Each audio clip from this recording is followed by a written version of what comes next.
അവതാരമൂർത്തികൾ ജനിച്ചിട്ടുമുണ്ട്. നമ്മളെപ്പോലെയൊക്കെ തന്നെ അവരും മരിച്ചിട്ടുമുണ്ട്. രാമൻ മരിച്ച കഥയില്ലേ രാമായണത്തിൽ? ഉണ്ടോ ഇല്ലയോ? ശ്രീകൃഷ്ണ ഭഗവാൻ ശരീരം ഉപേക്ഷിച്ച കഥയില്ലേ ഭാഗവത്തിൽ? ഉണ്ടോ? എല്ലാവരും പോയിട്ടുണ്ട്. അതുകൊണ്ട് രൂപങ്ങളിലല്ല ഋഷീശ്വരന്മാര് ഈശ്വരനെ കൽപ്പിച്ചിരിക്കുന്നത്. എന്നാൽ എല്ലാ രൂപങ്ങളെയും നിലനിർത്തുന്നത് ആര് തന്നെയാണ്? ഈശ്വരൻ തന്നെയാണ്. അതുകൊണ്ടാണല്ലോ ആ ചൈതന്യത്തെ, ഈശ്വരൻ തത്വത്തെ വളരെ വ്യക്തമായി ബ്രഹ്മേതി പരമാത്മാ ഇതി ഭഗവാൻ ഇതി ശബ്ദതേ ഉറപ്പിച്ചു പറയാണ്. അത് തന്നെയാണ്, അതല്ലാതെ മറ്റൊന്നുമില്ല. തദേവ ബ്രഹ്മത്വം വിദ്ധി, അത് തന്നെയാണ് ഈശ്വരൻ. പക്ഷെ നമുക്കത് പറഞ്ഞാൽ ഉറപ്പില്ലാത്തതിന് കാരണം ഇന്ന് നമ്മുടെ മനസ്സ് അതിനെയാണ് ഈശ്വരനെന്ന് ഒന്ന് ഉറപ്പിച്ചിട്ടില്ല, അതിലേക്ക് വന്നിട്ടില്ല. നമ്മളൊക്കെ സൂര്യഗ്രഹണം ബാധിച്ചവരാണ്. എന്താ സൂര്യഗ്രഹണം എന്ന് പറഞ്ഞാൽ?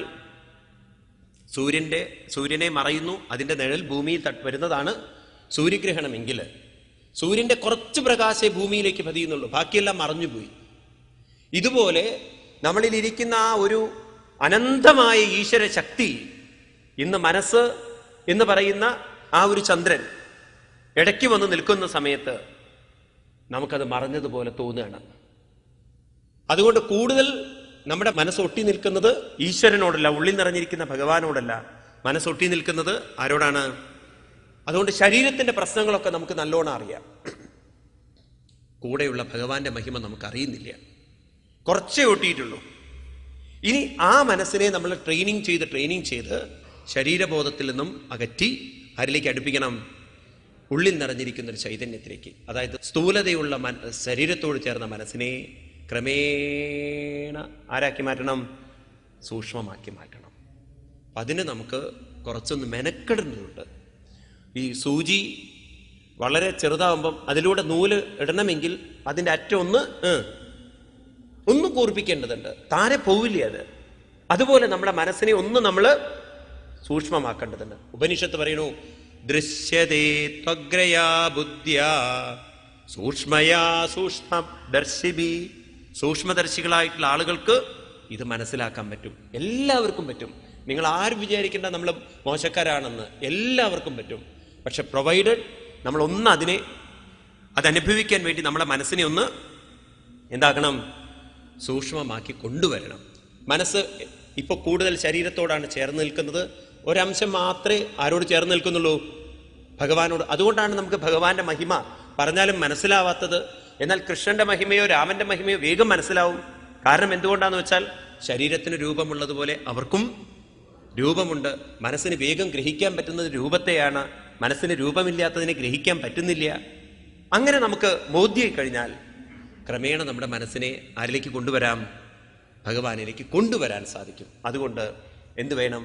വാസുദേവ പരാവേദ വാസുദേവ പരാമഘ വാസുദേവ പരായോഗ വാസുദേവ പരാക്രിയ വാസുദേവ പരം ജ്ഞാനം വാസുദേവ പരം തപ വാസുദേവ പരോ ധർമ്മോ വാസുദേവ പരാഗതി. വാസുദേവനെയാണ് അറിയേണ്ടത്, വാസുദേവന് വേണ്ടിയാണ് കർമ്മങ്ങൾ ചെയ്യേണ്ടത്, വാസുദേവനിലേക്കാണ് ചേരേണ്ടത്, വാസുദേവനിലാണ് അവസാനം, അത് തന്നെയാണ് പ്രാപിക്കേണ്ടത്. വാസുദേവൻ തന്നെയായിരിക്കണം പരമമായ ഗതി. അപ്പൊ ഒരു ഫുൾ വിഷൻ നമുക്ക് തരികയാണ്. നമ്മൾ രാവിലെ എണീക്കുമ്പോൾ വാസുദേവനാണ് ഉണർത്തുന്നത്. ഇന്നത്തെ ദിവസം മുഴുവൻ നമ്മൾ വാസുദേവന്റെ അനുഗ്രഹം കൊണ്ടാണ് കൊണ്ടു നടക്കുന്നത്. അവസാനം നമ്മൾ ഉറങ്ങുമ്പോഴും മനസ്സുറപ്പിക്കണം, എൻ്റെ മനസ്സ് ഉറങ്ങുന്നതും ആരുടെ അനുഗ്രഹം കൊണ്ടാണ്? വാസുദേവന്റെ അനുഗ്രഹം കൊണ്ടാണ്. ഇങ്ങനെ നമ്മൾ രാവിലെ മുതൽ ജീവിതത്തെ ഈ വാസുദേവ സ്മരണയോടുകൂടി കൊണ്ടു നടക്കുമ്പോണ്ടല്ലോ ക്രമേണ നമ്മുടെ മനസ്സുറപ്പിക്കും, എനിക്ക് നിലനിൽപ്പ് തരുന്നത് എൻ്റെ പണവും എൻ്റെ വീടും എൻ്റെ ഭാര്യയും മക്കളൊന്നുമല്ല, ഈ ശരീരത്തിൽ നിറഞ്ഞിരിക്കുന്ന ഒരു ഈശ്വരന്റെ സാന്നിധ്യമില്ലെങ്കിൽ, ഭഗവാനെ വാസുദേവ അവിടുത്തെ കാരുണ്യവും അവിടുത്തെ സാന്നിധ്യവും ഇല്ലെങ്കിൽ, ഈശാവാസമിതം സർവം യത്കിഞ്ച ജഗത്യം ജഗൽ തേന തെക്തേന പുഞ്ചീത മാകൃത കസ്യ സിദ്ധനം. അപ്പൊ നമുക്ക് മനസ്സിലാവും വേദത്തിൽ പറഞ്ഞ പുരുഷ സൂക്തം, സഹസ്രശീർഷ പുരുഷ സഹസ്രാക്ഷ സഹസ്രപാൽ സഭൂമിം വിശ്വതോ വൃത്വ അത്യധിഷ്ഠദശാങ്കുലം പുരുഷ ഏവ ഇതം സർവം. ഈ പറയുന്നതെല്ലാം ഒന്ന് തന്നെയാണ് നിങ്ങൾക്ക് മനസ്സിലാവും. അപ്രകാരം മനസ്സിനെ ഉയർത്തണം. എന്ന് പറഞ്ഞ് പിന്നീട് അടുത്ത അധ്യായത്തിലേക്ക് പ്രവേശിക്കുകയാണ്. ഇനി ഞാൻ നിങ്ങൾക്ക് അവതാരങ്ങളെക്കുറിച്ച് പറഞ്ഞു തരാം. ഭാരതത്തിൽ അനവധി അവതാരങ്ങൾ ഉണ്ടായിട്ടുണ്ട്. പൊതുവേ നമ്മളൊക്കെ കേട്ടിരിക്കുന്നത് ഭഗവാന്റെ എത്ര അവതാരങ്ങളാണ്? 10 അവതാരങ്ങളാണ്. എന്നാൽ ഭാഗവതത്തിൽ ഏറെക്കുറെ 22 അവതാരങ്ങൾ ഇവിടെ അവതരിപ്പിക്കുന്നുണ്ട്. 22 എണ്ണം, അതിൽ കൂടുതലുണ്ട് 22 എണ്ണം. ആദ്യം തന്നെ പറയുന്നു, ഭഗവാൻ ജഗൃഹേ പൗരുഷം രൂപം ഭഗവാൻ മഹദാദിവി സംഭൂതം ഷോഡശകലം ആദോ ലോകസൃഷ്ടയ യസ്യാംബസി ശയാനസ്യ യോഗനിദ്രാം വിതന്വത നാഭികൃതാംബുജാദാസിൽ ബ്രഹ്മ വിശ്വസജാംപതി. ഭഗവാനിൽ നിന്നും, അനന്തനായിരിക്കുന്ന ഭഗവാനിൽ നിന്നും ഇവിടെ സൃഷ്ടിക്രമങ്ങൾ ആരംഭിക്കുമ്പോൾ ഭഗവാന്റെ അവതാരങ്ങളൂടെ ഉണ്ടായി എന്ന് പറയാൻ. ഭഗവാൻ എല്ലാവരുടെ ഉള്ളിലും നിറഞ്ഞിരിക്കുന്ന ഭഗവാൻ, അവിടെ നിന്ന് ഭഗവാൻ പിന്നീട് ഭഗവാന്റെ ഉള്ളിൽ നിന്ന് ആദ്യം പ്രകടമാവുന്നത്, ഭഗവാന്റെ ഉള്ളിൽ നിന്ന് പ്രകടമാവുന്നത് ബ്രഹ്മാവാണത്രേ. പിന്നെ ബ്രഹ്മാവിൽ നിന്നാണ് ഈ ലോക സൃഷ്ടികളൊക്കെ വരുന്നത്. അപ്പൊ ഇവിടെ നമുക്കൊരു ചിത്രമുണ്ട്, നിങ്ങൾ ശ്രദ്ധിച്ചിട്ടുണ്ടാവും. 1000 ഫണങ്ങളുള്ള അനന്തന്റെ മുകളിൽ ആദിനാരായണ രൂപം. ആ ആദിനാരായണത്തിന്റെ പൊക്കിളിൽ നിന്നും ഒരു താമര, ആ താമരയിൽ ഇരിക്കുന്നു ആര്? ഇത് കണ്ടാൽ നമുക്ക് വല്ലതും മനസ്സിലാവുമോ? വളരെ ശ്രദ്ധിക്കണേ, ഇതിന്റെ രഹസ്യം എന്താന്നുള്ളത്. 1000 ഫണങ്ങളുള്ള അനന്തൻ എന്ന് പറഞ്ഞാൽ 1000 നാവുള്ള അഗ്നി എന്നർത്ഥം. ഇവിടെ ഏത് രൂപമുണ്ടാവണമെങ്കിലും അതിൻ്റെ പിന്നിൽ അഗ്നി ഉണ്ടായേ പറ്റുള്ളൂ. രൂപങ്ങളെല്ലാം കടപ്പെട്ടിരിക്കുന്നത് അഗ്നി ഭഗവാനോടാണ്. മനസ്സിലായില്ലേ സ്വാമി? ശ്രദ്ധിക്കൂ. ആഹാരം വേവിക്കണമെങ്കിൽ, അത് നമ്മൾ കഴിച്ച് ദഹിക്കണമെങ്കിൽ, നിങ്ങളുടെ ബ്ലഡ് സർക്കുലേറ്റ് ചെയ്യണമെങ്കിൽ ബ്ലഡിൽ ചൂട് വേണോ വേണ്ടയോ?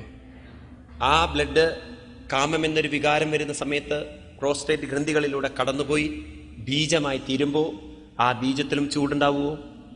അഗ്നി ഉണ്ടാവുമോ?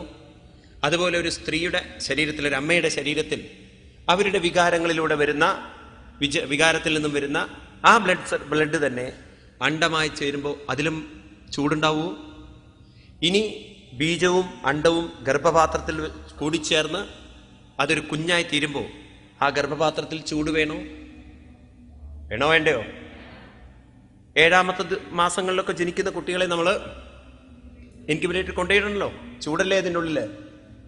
കുട്ടി പുറത്തേക്ക് വരുന്നു, തണുപ്പാണെങ്കിൽ ആ കുട്ടിയെ നമ്മൾ ചൂടിൽ സംരക്ഷിച്ച് നിർത്തണം. വേണോ വേണ്ടയോ? ശരീരം ഇങ്ങനെ വളർന്നു വലുതാവണോ? നിങ്ങളുടെ ഈ ശരീരത്തിന്റെ ഈ രൂപം മുഴുവൻ കുറെ ഇഡ്ഡലിയും സാമ്പാറും ചോറും പുട്ടും കടലയൊക്കെ അടിച്ചു തീർത്തിട്ടുണ്ടല്ലോ. അതൊക്കെ ദഹിപ്പിച്ച് ഈ രൂപത്തിലാക്കിയിരിക്കുന്നത് ആരാന്നാ വിചാരിച്ചിരിക്കുന്നത്? അഗ്നി ഭഗവാനാണ്. സകല രൂപങ്ങളും ഉണ്ടാവുന്നത് അഗ്നിയിലൂടെയാണ്. നിങ്ങൾ അണിഞ്ഞിരിക്കുന്ന ആഭരണം, നിങ്ങൾ ഉടുത്തിരിക്കുന്ന വസ്ത്രം, ഇതൊക്കെ ഒരു പ്രത്യേക ചൂടുകൊണ്ടാണ് ഉണ്ടാക്കിയെടുത്തിരിക്കുന്നത്, അല്ലേ? അങ്ങനെയാണെങ്കിൽ ഈ പ്രപഞ്ചം മുഴുവൻ നോക്കൂ, നമ്മുടെ പൂർവികന്മാർ എത്ര വലിയ സയന്റിസ്റ്റുകളായിരുന്നു. 2 ശക്തികൾ, ഒരു ദുർബല ശക്തിയും ഒരു മഹാശക്തിയും ചേർന്നുണ്ടായൊരു സ്ഫോടനം അഗ്നിയല്ലേ ഉണ്ടാവുന്നത്? അതിൽ നിന്നല്ലേ ഇവിടെ രൂപങ്ങൾ ഉണ്ടാവുന്നത്? അപ്പൊ ഈ ലോകത്തിലുള്ള സകല രൂപങ്ങളും കടപ്പെട്ടിരിക്കുന്നത് അഗ്നിയോടാണ്. അതുകൊണ്ട് നമ്മുടെ ഋഷീശ്വരന്മാര് ഈശ്വരന്റെ പ്രത്യക്ഷ രൂപമായി വിഗ്രഹങ്ങളെല്ലാം കണ്ടിരുന്നത്. പണ്ട് വിഗ്രഹങ്ങളൊക്കെ 600-700 വർഷമായിട്ടേ ഉള്ളൂ വന്നിട്ട്. ആദ്യം ഈശ്വരനെ കണ്ടത് പ്രത്യക്ഷ ഈശ്വരൻ, സൂക്ഷ്മമായ ഈശ്വരൻ ചൈതന്യമാണ്. ഇനി അതിനെ പ്രത്യക്ഷമായിട്ട് ഉപാസിക്കാൻ വേണ്ടിയിട്ട് അവർ കണ്ടത് ഏതിലൂടെയാണെന്നറിയോ? അഗ്നിയിലൂടെയാണ്. അതുകൊണ്ട് പ്രാചീന വേദം എന്ന് പറയുന്ന ഋഗ്വേദത്തിലെ ആദ്യ മന്ത്രം, നമ്മുടെ ഹിന്ദു സംസ്കാരം വേദങ്ങളിലൂടെയാണല്ലോ ഉരുത്തിരിഞ്ഞത്. വേദത്തിലെ ആദ്യ മന്ത്രം, ഏറ്റവും പ്രാചീന വേദം എന്നറിയപ്പെടുന്നത് സാമവേദമല്ല, യജുർവേദമല്ല, അഥർവവേദമല്ല, ആദ്യത്തത് ഋഗ്വേദമാണ്. ഋഗ്വേദത്തിലെ ആദ്യത്തെ മന്ത്രം എന്ന് പറയുന്നത്, നിങ്ങൾ എപ്പോഴെങ്കിലും പുസ്തകം കിട്ടുമ്പോൾ നോക്കൂ, ഭാരതത്തിലെ ഋഷീശ്വരന്മാര് ആദ്യം പറഞ്ഞൊരു വാക്ക്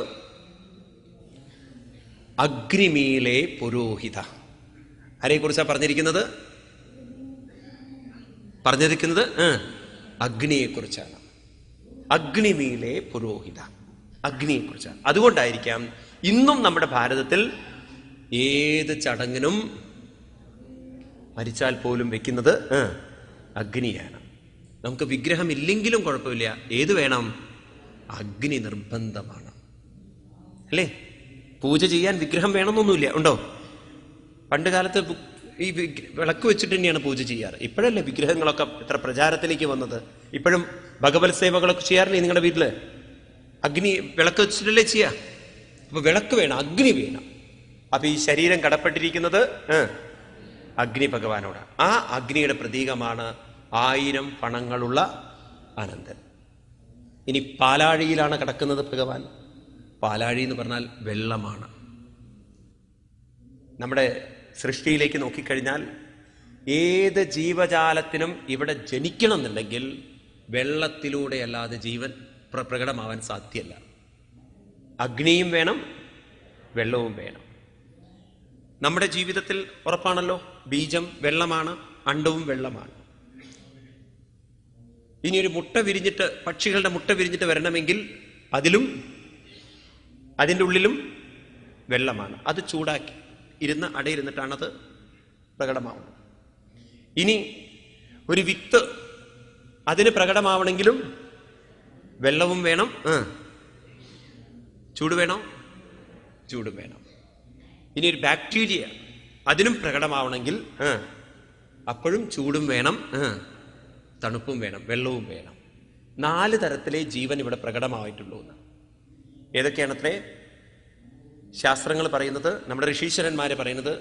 1 ഗർഭത്തിലൂടെ വികസിക്കുന്നത്, 2 മുട്ടയിലൂടെ വികസിക്കുന്നത്, 3 വിത്തിലൂടെ വികസിക്കുന്നത്, 4മത്തത് ഈർപ്പത്തിലൂടെ വികസിക്കുന്നത്. ഇതിനെ പറയും, ഇതിനൊക്കെ ഓരോ സംസ്കൃത വാക്കുകളുണ്ട്.